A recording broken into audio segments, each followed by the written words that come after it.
No sé si sabéis qué tema toca hoy.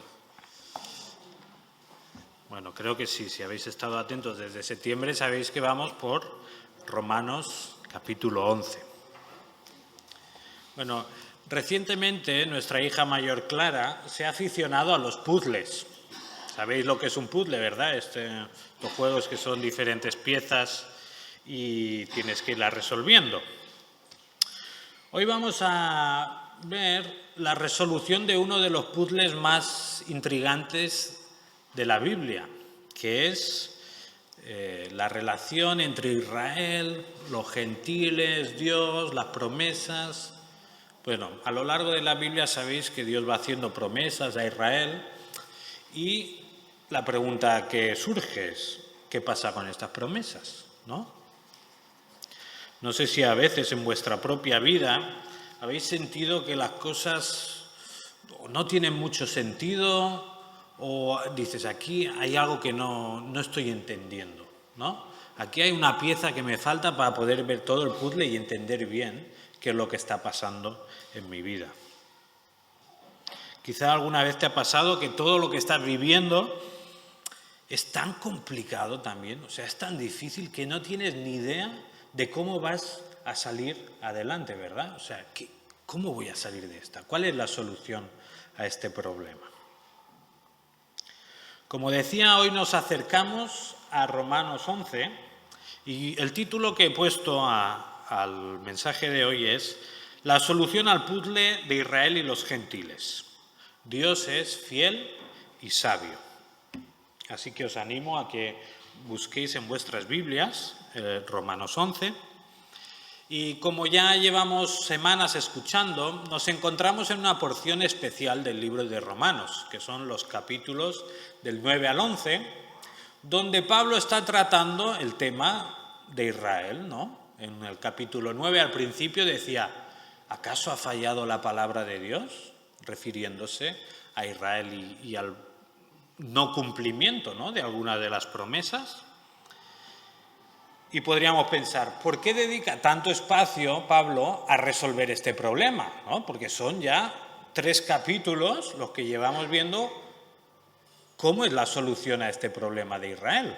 Entonces, ¿por qué es tan importante esto? Bueno, si pensamos ahora en lo que hemos visto antes, por ejemplo, la última vez que estuve vimos Romanos 8, ¿verdad? Y ahí, nos explotaba el corazón de las promesas tan maravillosas que Dios nos había dado, de que cómo estábamos seguros en Cristo, que nuestra salvación era intocable, que teníamos al Espíritu, que éramos hijos de Dios. Un montón de promesas preciosas. Pero ¿qué podía pensar un creyente de esa época? Decía, muy bonitas todas estas promesas. Pero Dios también le había hecho promesas a Israel y no parecía que se estuvieran cumpliendo todas, ¿no? Entonces, si Dios nos cumple sus promesas con Israel, ¿puedo fiarme yo de sus promesas? Podemos preguntarnos esta mañana, nosotros, cada uno de nosotros, ¿podemos fiarnos de las promesas de Dios a nuestra vida? Porque si Él no ha cumplido las promesas con Israel, ¿qué seguridad tenemos nosotros? Ninguna, ¿verdad? Bueno, hoy vamos a resolver, entre comillas, porque resolverlo lo resolvió el apóstol Pablo en esa época, pero entre estos 2000 años que han pasado, nosotros nos faltan algunas piezas. Entonces, hoy vamos a intentar resolver o tener una idea general de cómo se relaciona esto de Israel y los gentiles, pero es posible que al final nos queden dudas todavía y que haya cosas que hasta que no lleguemos al cielo no sabremos seguras, ¿de acuerdo? Vamos a empezar en el punto 1, en los versículos del 1 al 10. Vamos a ver el primer punto, que es Dios no ha rechazado a su pueblo. Las preguntas que vimos la semana pasada con nuestro hermano Dani, en el capítulo 10, necesitan respuesta, porque surge la pregunta, ¿qué no se ha predicado el Evangelio a Israel? O sea, ¿qué no han escuchado el Evangelio? ¿Cómo puede ser que Israel siga siendo rebelde a Dios? la pregunta que viene en el versículo 1 del capítulo 11 es la que sigue, ¿no? Pablo dice, por lo tanto pregunto, ¿acaso rechazó Dios a su pueblo? Pablo plantea, bueno, quizá la rebeldía de Israel se explica porque Dios ha dicho, Israel, ahí te quedas, eres rebelde a otra cosa, mariposa, ¿no? Alguien podría pensar eso, que Dios ha rechazado a su pueblo. Versículo, seguimos leyendo. De ninguna manera. Yo mismo soy israelita, descendiente de Abraham, de la tribu de Benjamín. Dios no rechazó a su pueblo, al que de antemano conoció. Dios no rechazó a su pueblo. Pablo se pone de ejemplo, dice, yo mismo soy israelita, ¿no? Soy descendiente de Abraham, de la tribu de Benjamín. Entonces, si Dios hubiera rechazado por completo a Israel, yo no sería salvo ahora mismo, ¿no? Yo no podría decir que conozco a Dios. Y Pablo sigue explicándolo un poco mejor y luego pone el ejemplo de Elías, versículo 2 en adelante. Dice, ¿no sabéis lo que relata la Escritura en cuanto a Elías? Acusó a Israel delante de Dios. Señor, han matado a tus profetas y han derribado tus altares. Yo soy el único que ha quedado con vida y ahora quieren matarme a mí también. ¿Y qué le contestó la voz divina? He apartado para mí 7,000 hombres, los que no se han arrodillado ante Baal. Elías, sabéis que fue profeta en un tiempo complicado. La nación de Israel pues prácticamente se había apartado de Dios completamente y la idolatría había tomado el control del pueblo. O sea que prácticamente todo el mundo rechazaba a Dios. Y era algo tan exagerado que Elías pensaba que era el único en todo Israel que quedaba que adoraba a Dios, ¿no? Decía, Señor, ya solo quedo yo, no hay nadie más, han matado a los profetas y ahora también me quieren matar a mí. ¿Pero qué le dice Dios a Elías? Tranquilo, hay un remanente. Me he guardado a 7,000 hombres que no se han arrodillado ante Baal. ¿Por qué pone este ejemplo? Pues Pablo, en su tiempo, en el primer siglo, también podían pensar, ¿no? Señor, ¿qué ha pasado con Israel? ¿No? Todos han rechazado al Mesías y solo quedamos unos pocos de Israel que te han creído a ti. ¿Y qué le dice Dios a Pablo? ¿O a alguien que se pudiera hacer esa pregunta? No, no es así. Versículo 5. Así también hay en la actualidad un remanente escogido por gracia. Igual que en la época de Elías, Dios se había reservado un grupo de israelitas en los que estaba manteniendo su promesa. Los judíos que creyeron en Jesús eran los que mantenían vivas las promesas que Dios había hecho a los patriarcas. Y como ya vimos en el libro de Hechos, hace ya un tiempo, si lo pensamos, al principio la iglesia, ¿qué era? Eran judíos todos, ¿verdad? Cuando viene el Espíritu en Pentecostés y esos primeros momentos de la iglesia, eran todos judíos, ¿no? Entonces, ¿cómo podía decir a alguien que Dios había rechazado a Israel? No es verdad. Dios había, de hecho, empezado a salvar a través de Cristo, empezando por Israel. Así que la conclusión que Pablo saca de todo esto es: Dios no ha rechazado a su pueblo.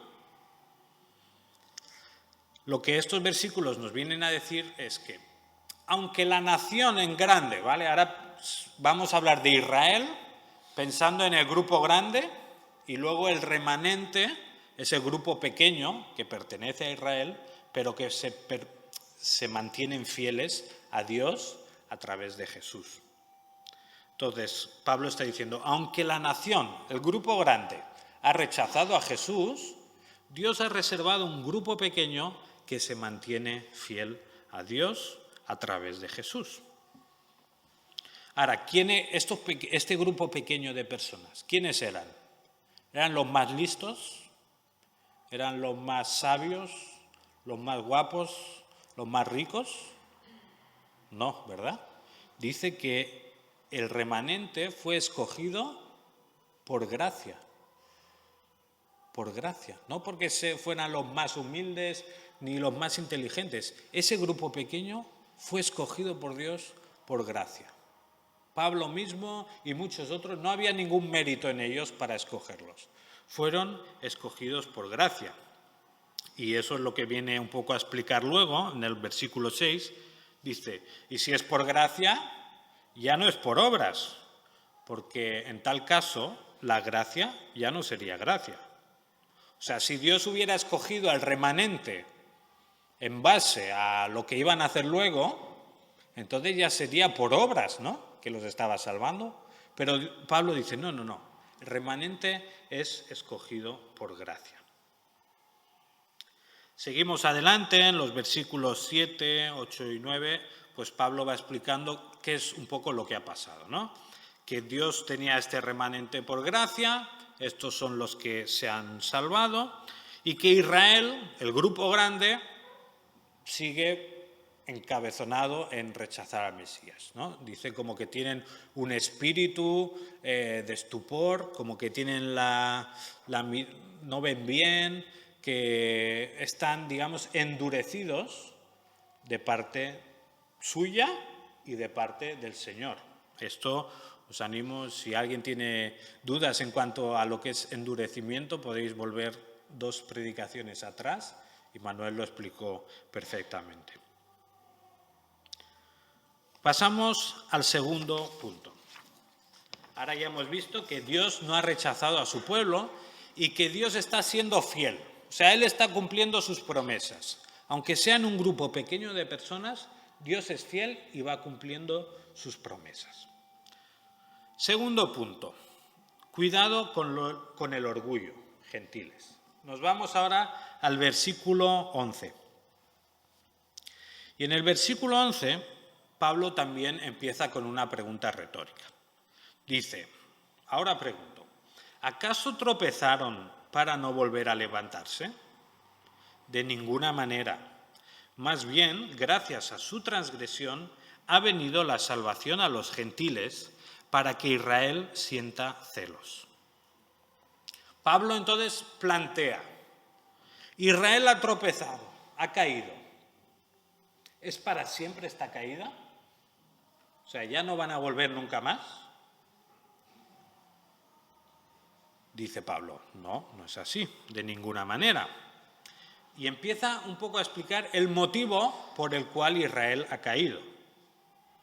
Dice, ya hemos visto que Dios no ha rechazado a Israel, pero es que además Dios, en su sabiduría, dispuso que Israel tropezara momentáneamente para que el mensaje del Evangelio y la salvación llegaran a los gentiles.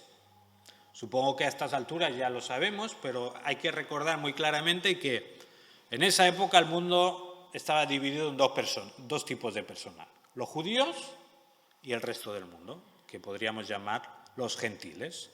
Entonces Pablo está diciendo, estos, Israel, los judíos, han tropezado temporalmente para que la salvación llegue a los gentiles, ¿verdad? Eso es lo que vemos en el versículo 11.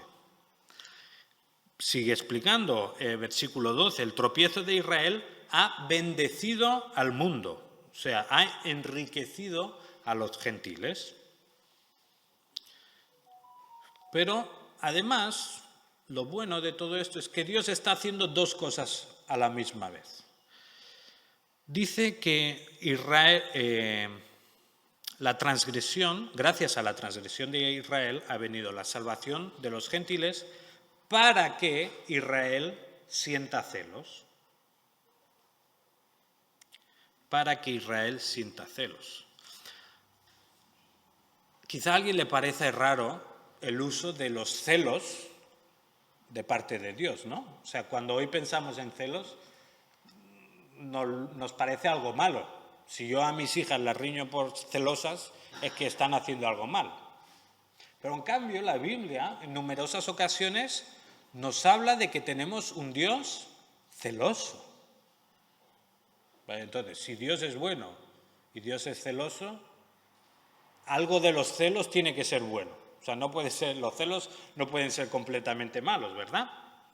Y lo que dice aquí, ¿no? Dios ha salvado a los gentiles para despertar los celos del pueblo de Israel. Alguna vez, cuando estamos en casa con nuestras hijas, yo las veo jugar y, pues lo típico, como padre te sientes muy contento y feliz de verlas disfrutando. Y en esos momentos te apetece abrazarlas, ¿no? A mí, yo soy muy cariñoso, a mí me apetece abrazarlas. Y le digo a la mayor, Clara, ¿me das un abrazo? ¿Qué creéis que pasa normalmente?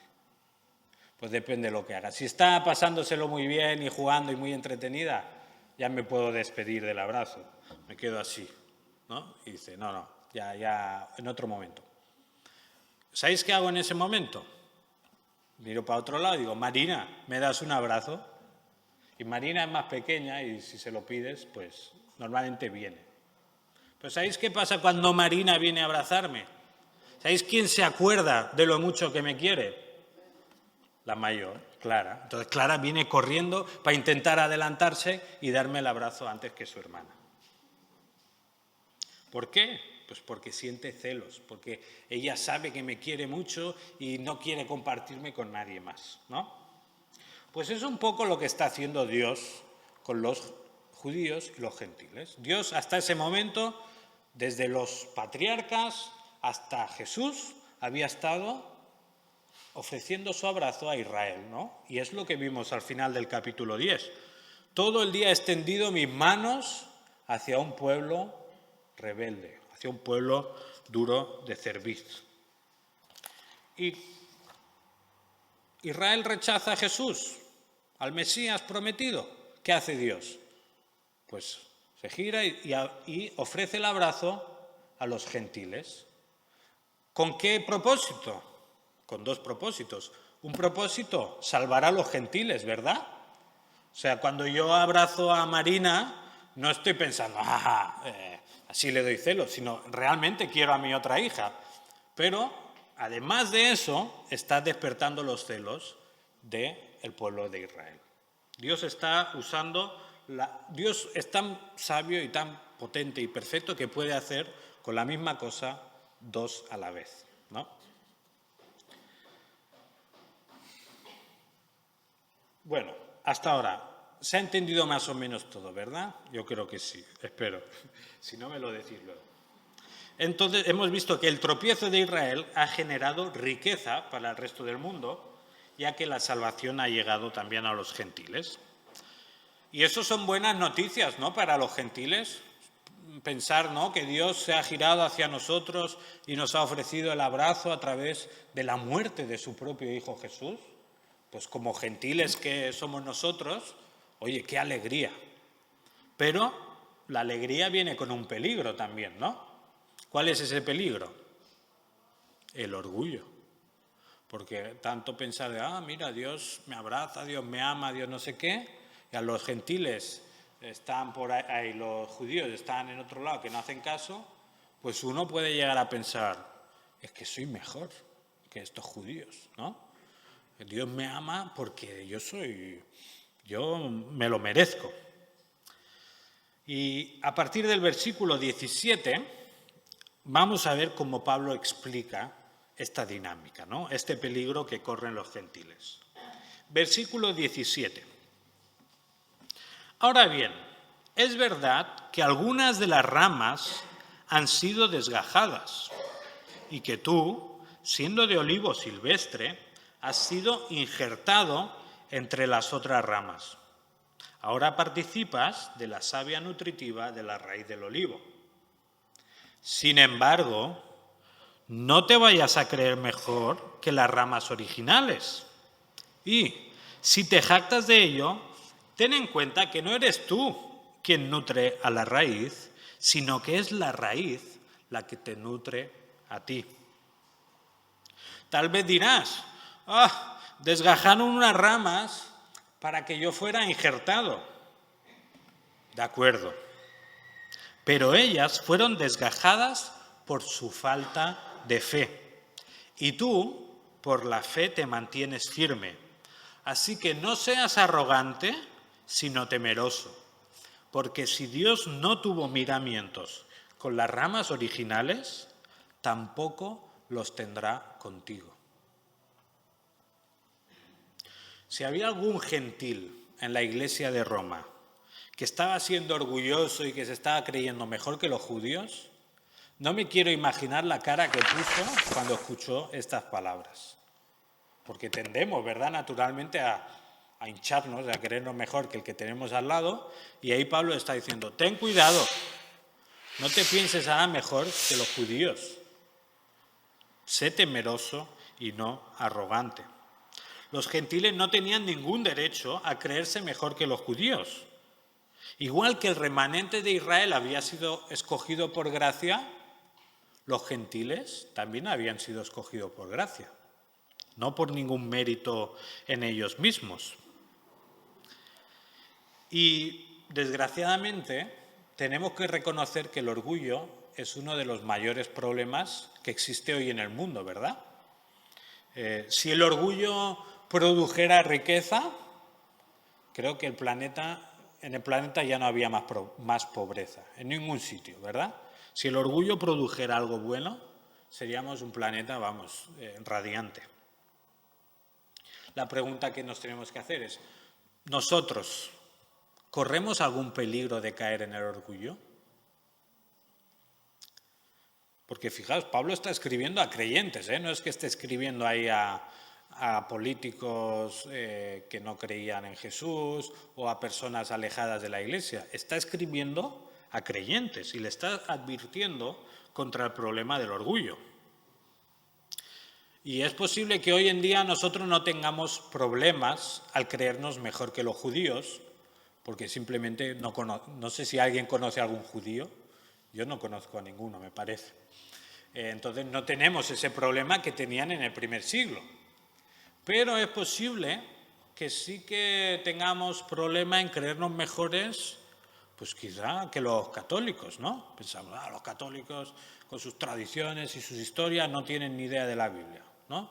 O quizá los testigos de Jehová tienen una escritura corrupta y no, eso no. Yo sí que sé, yo tengo la Biblia de verdad, yo tengo fe buena y estos no tienen ni idea de nada. Corremos ese riesgo, ¿verdad? Al menos yo que soy un poco así más orgulloso a veces, me identifico que a veces me puede pasar. Ahora, ¿es verdad que nosotros predicamos la verdad y que solo hay una verdad? Eso es cierto, pero eso no debe legitimarnos para creernos mejores que nadie. Al contrario, el conocer la verdad que la Biblia nos enseña nos tiene que dar la humildad necesaria para ver que somos iguales que todo el mundo. Nuestro mensaje es verdadero, el suyo es falso, eso está bien. Pero a nivel de ser unos mejores que otros, ni de broma, ¿verdad? Somos todos iguales. Y también puede ser que el orgullo, pues a veces nos afecte dentro de la propia iglesia, ¿no? Pues algunas personas, mira, los que tienen dones más vistosos, que salen a predicar o que cantan muy bien, a veces nos podemos sentir un poco más, ay, mira, qué bien que lo hago, ¿no? Cuidado con el orgullo, porque ¿quién da los dones? Los dones los da el Espíritu como Él quiere, no por los méritos de la persona, sino como Él quiere. Así que cuidado con el orgullo. O quizás al revés, ¿no? Como quizá no tengo un don tan vistoso, para sentirme bien necesito criticar a los que están liderando, ¿no? Decir, mira, qué mal que ha predicado esta persona hoy, no me he enterado de nada. O, cómo han desafinado, yo no vuelvo aquí, ¿no? Como tengo ese orgullo y yo no puedo salir a cantar, pues necesito dejar mal a otros para yo sentirme un poco bien. Pablo, ¿qué dice?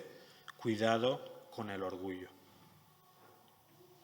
Volvemos al texto. Pablo acaba esta sección con una advertencia. Versículo 22. Por tanto, considera la bondad y la severidad de Dios. Severidad hacia los que cayeron y bondad hacia ti.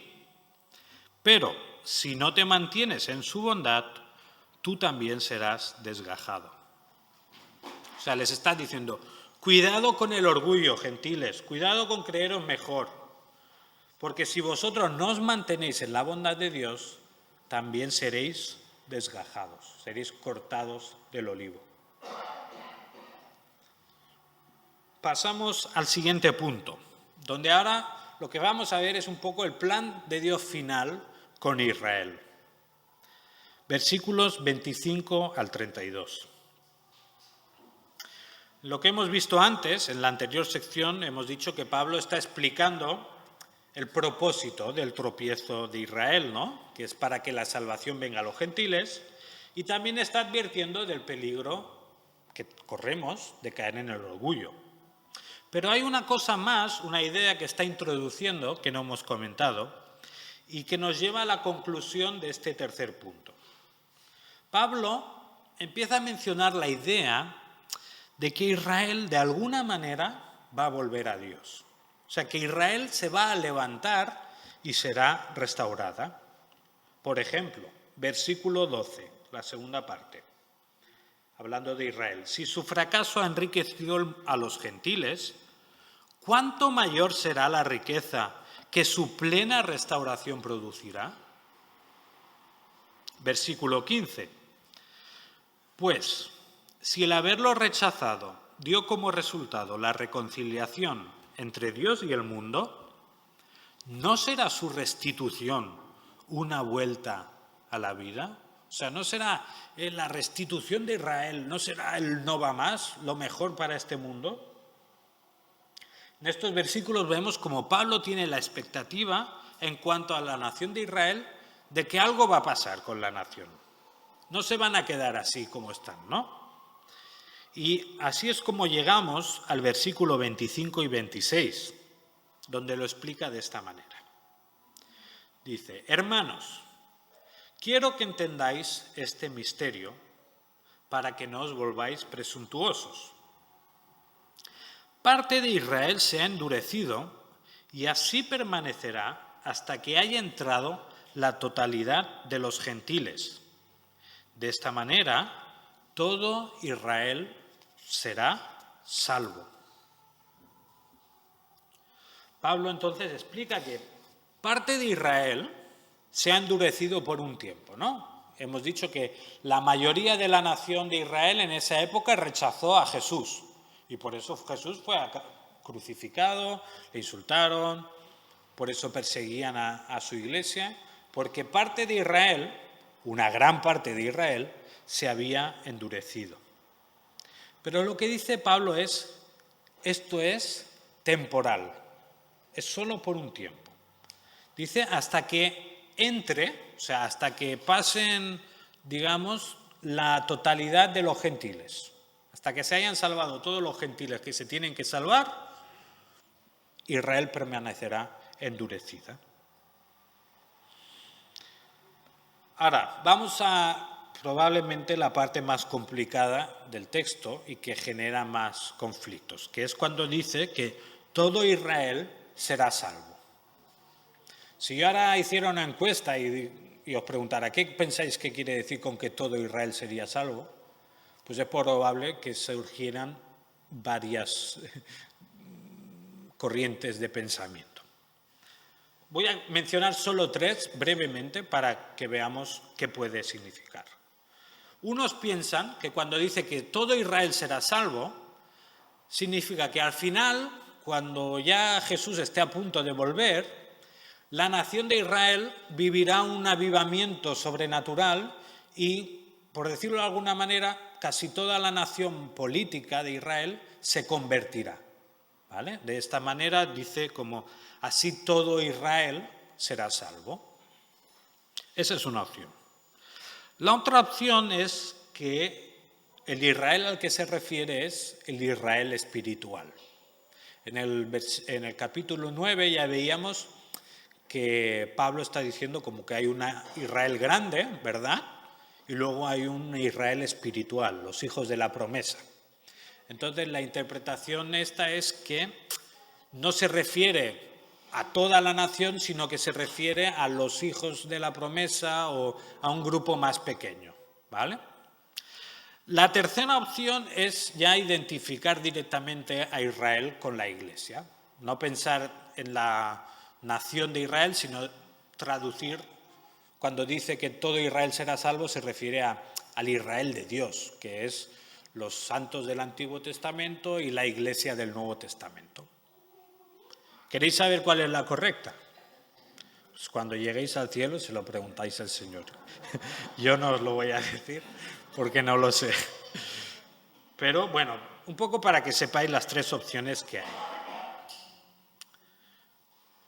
Sea como fuere, Pablo dice, así todo Israel será salvo. Y aunque no nos vamos a meter a discernir cuál es la correcta, vamos a mencionar dos cosas sobre esto. En primer lugar, tenemos que tener claro que, sea lo que sea que pase con Israel, la salvación de los israelitas solo será a través de Cristo. No hay un plan alternativo de salvación. No hay un atajo que por ser judío estás más cerca del cielo y puedes llegar allí sin la necesidad de Cristo. No por ser judíos tienen un camino diferente para llegar al Padre. ¿Cómo podemos saber esto? Pues muy fácil. En Hechos capítulo 4, versículo 12, encontramos a un judío, Pedro, predicando a una audiencia judía. Y esto es lo que dice, Hechos 4:12. Y en ningún otro hay salvación, porque no hay otro nombre bajo el cielo dado a los hombres en que podamos ser salvos. ¿De quién está hablando? De Jesús. Y un judío le está diciendo a una audiencia judía, no hay otro nombre en el que podamos ser salvos, solo en el nombre de Jesús. Así que sea como sea que lo que pase al final de los tiempos con Israel, lo que tenemos que tener claro es que será a través de la fe en Jesús como se salvarán. Y como os decía, yo no sé si tenéis amigos judíos o no, y quizá alguien puede tener dudas de, oye, ¿hay que predicarles el Evangelio o no hay que predicarles el Evangelio? Sí hay que predicarles el Evangelio. Igual que el resto del mundo, Israel necesita saber que Jesús es el Señor y que Jesús es el único camino al Padre. En segundo lugar, lo que me gustaría comentar de este tema es que lo que nos muestran estos versículos y este plan final de Dios con Israel es que Dios es completa y absolutamente fiel a sus promesas. Versículo 28. Dice así, con respecto al Evangelio, los israelitas son enemigos de Dios para bien vuestro. Pero, si tomamos en cuenta la elección, son amados de Dios por causa de los patriarcas. Porque las dádivas de Dios son irrevocables, como lo es también su llamamiento. ¿Por qué se empeña Dios en salvar a un pueblo tan rebelde y tan duro de cabeza como Israel? Porque Dios es fiel a su palabra y a sus promesas. Y como acabamos de leer, las dádivas, o sea, los regalos de Dios y su llamamiento son irrevocables. No se pueden cambiar, no se pueden modificar ni alterar. Las promesas de Dios y los regalos a sus escogidos son intocables. Y esto nos lleva otra vez, ¿verdad?, a Romanos 8, donde culminaban las promesas maravillosas de Dios a sus hijos, ¿no? Y que leíamos que Él nos ha llamado, nos ha predestinado, justificado y glorificado. El llamamiento de Dios es irrevocable. Por eso es tan importante para nosotros entender que las promesas de Dios a Israel se están cumpliendo todavía. O sea, que Dios es fiel a Israel. Porque si Dios es fiel a Israel, significa que Dios también será fiel con nosotros. Porque ¿nos podríamos fiar de un Dios que deja a medias sus promesas? Esto no me ha salido bien, voy a probar con estos. Y si sale algo mal, ¿qué? No nos podríamos fiar de ese Dios. Pero en cambio Pablo nos está diciendo, Dios está cumpliendo sus promesas con Israel Por lo tanto, tú puedes tener seguridad también de las promesas que Dios te ha hecho.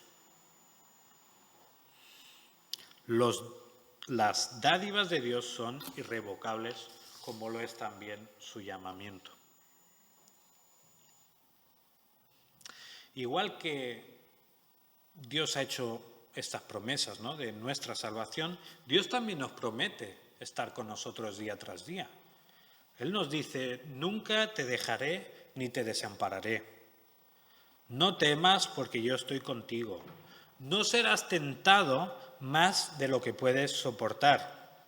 El que tiene el Hijo tiene la vida eterna, y todo el que invoque el nombre del Señor será salvo. Y como estas hay cientos de promesas que Dios hace a sus hijos.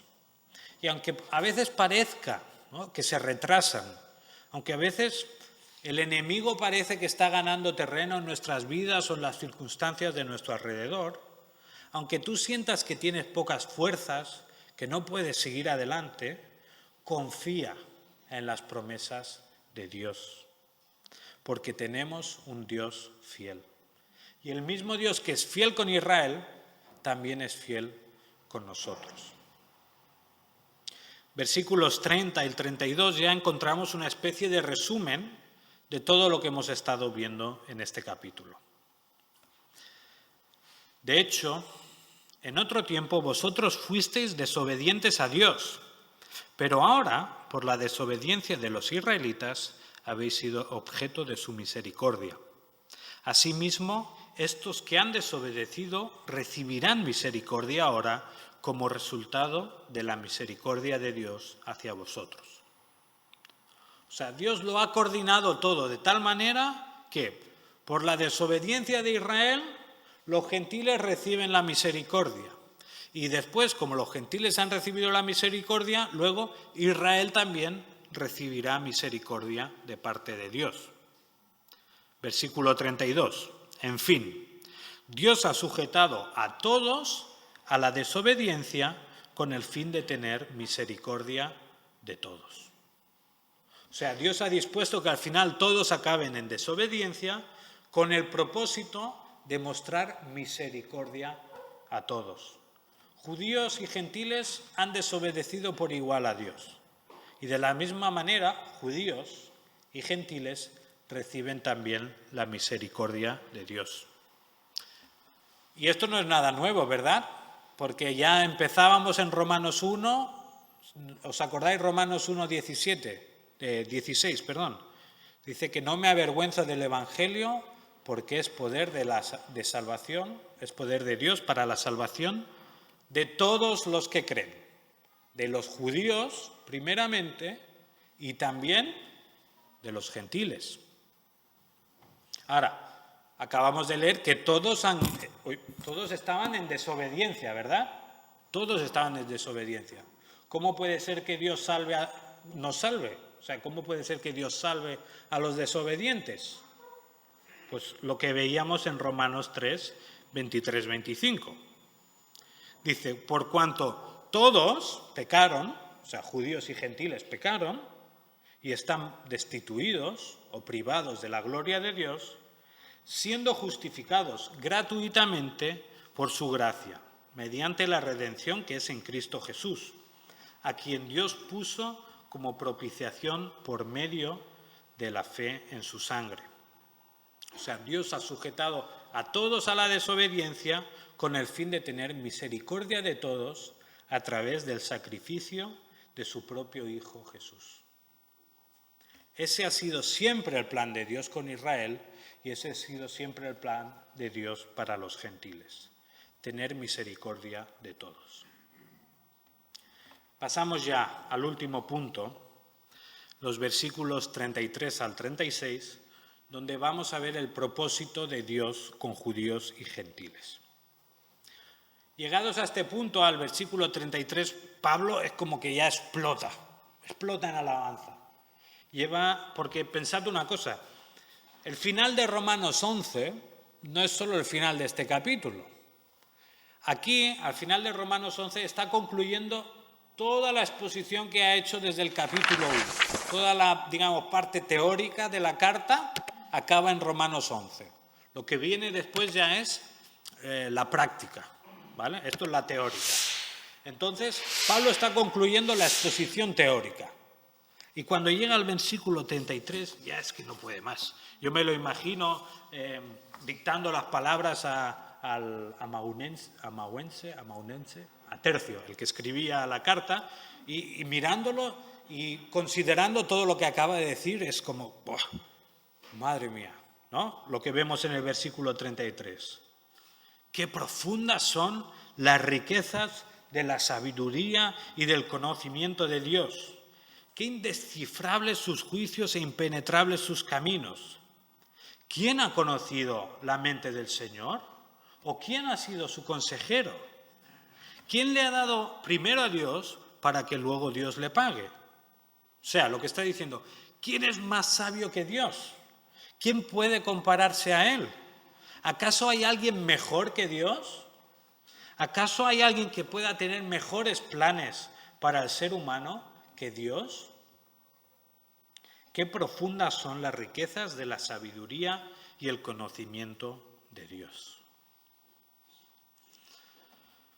Confiar que Dios es fiel nos lleva a tener paciencia hasta que sus promesas se cumplen, ¿verdad? O sea, nosotros pensamos, Dios es fiel, Dios ha hecho promesas, por tanto, las promesas que ha hecho se cumplirán en el futuro. Es fácil, ¿no? Pero no confiamos solo en que Dios es fiel, confiamos también en que Dios es sabio. Y confiar en su sabiduría nos lleva a descansar en que la forma en la que cumple sus promesas es la mejor. Porque si solo confiamos que Dios es fiel y cumple sus promesas, decimos, vale, sí, al final las cumplirá, pero el camino que siga no es el mejor. Yo tengo un camino mejor, Señor. Tú hazme caso a mí, que yo sé lo que te digo. Yo te pido, tú me das esto y ya está, ¿no? Confiamos que Dios es fiel y que cumplirá sus promesas, pero confiar en su sabiduría es creer que lo que Él hace, este camino, es lo mejor para nosotros. Y preparando esta parte del mensaje, leí una frase que me dejó planchado. Me quedé muerto, digamos, ¿no? Dice así: Dios es todo sabio, ¿no? O sea, Dios es súper sabio.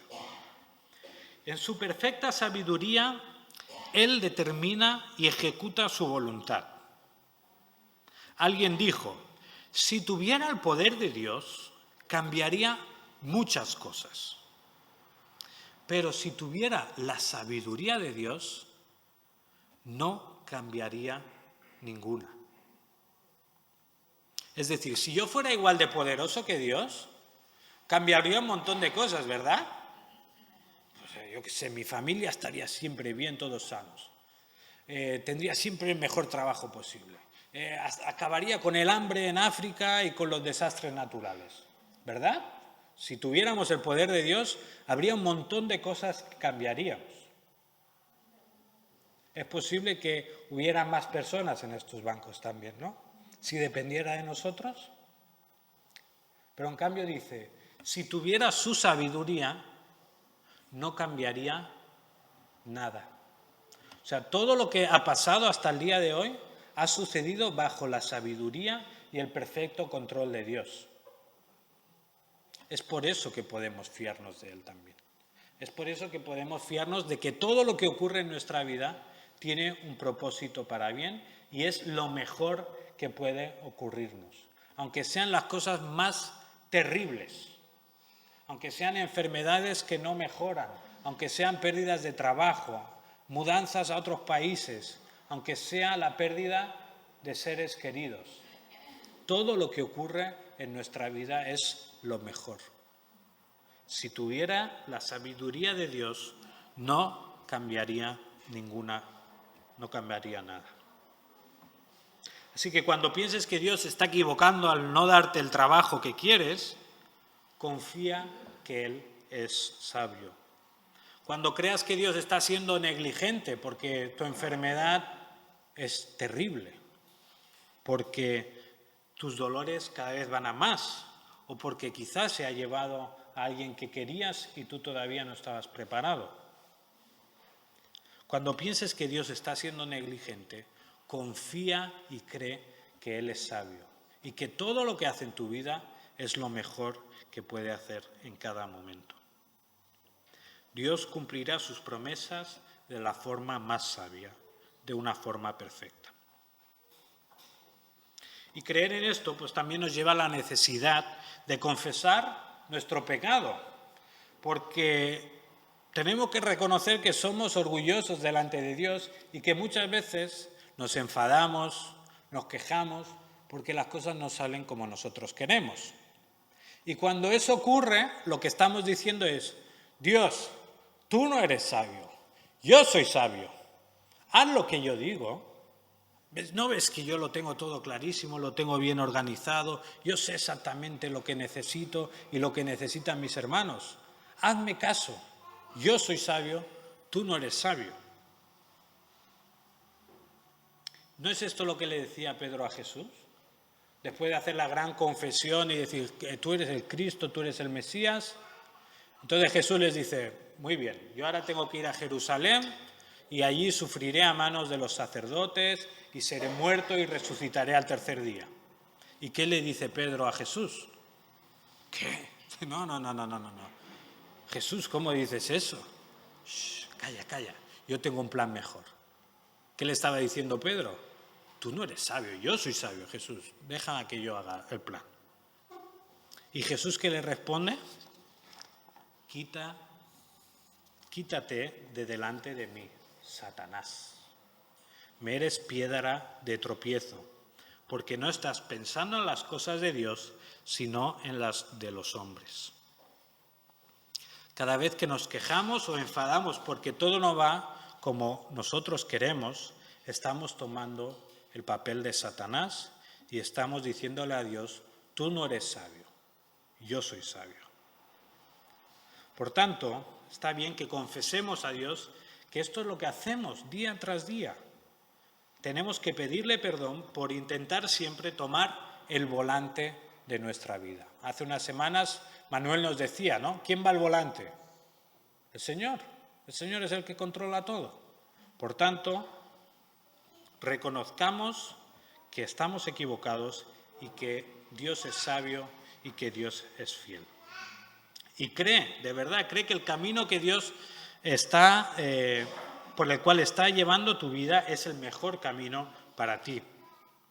Cuando hacemos esto, cuando confiamos en su fidelidad y en su sabiduría, estamos adorando igual que Pablo estaba adorando en estos versículos. Acabamos ya con el versículo 36, el cual nos pone en la perspectiva adecuada a todos. Porque como seres humanos tenemos la tendencia, ¿no?, de ponernos en el centro de la historia. Todo lo que ha ocurrido en la historia, todo tiene que ver conmigo. Yo soy el centro. La salvación, la historia de Dios y todo tiene que ver conmigo. Pero el versículo 36 nos recuerda otra cosa. Dice: porque todas las cosas proceden de Él y existen por Él y para Él. A Él sea la gloria por siempre. Amén. Todo lo que hemos leído en Romanos del 1 al 11, todo lo que hemos leído en la Biblia, todo lo que ha sucedido desde el primer instante de la creación de Dios hasta lo que sucederá en la eternidad, tiene un propósito único y principal: la gloria de Dios. Y tu vida y la vida de tus hijos, de tus familias, de tus amigos tienen el último propósito de glorificar a Dios. Así que vemos que todo procede de Dios, todo existe por Dios y todo existe para Dios. A Él sea la gloria por siempre. Amén. Que el Señor os bendiga mucho.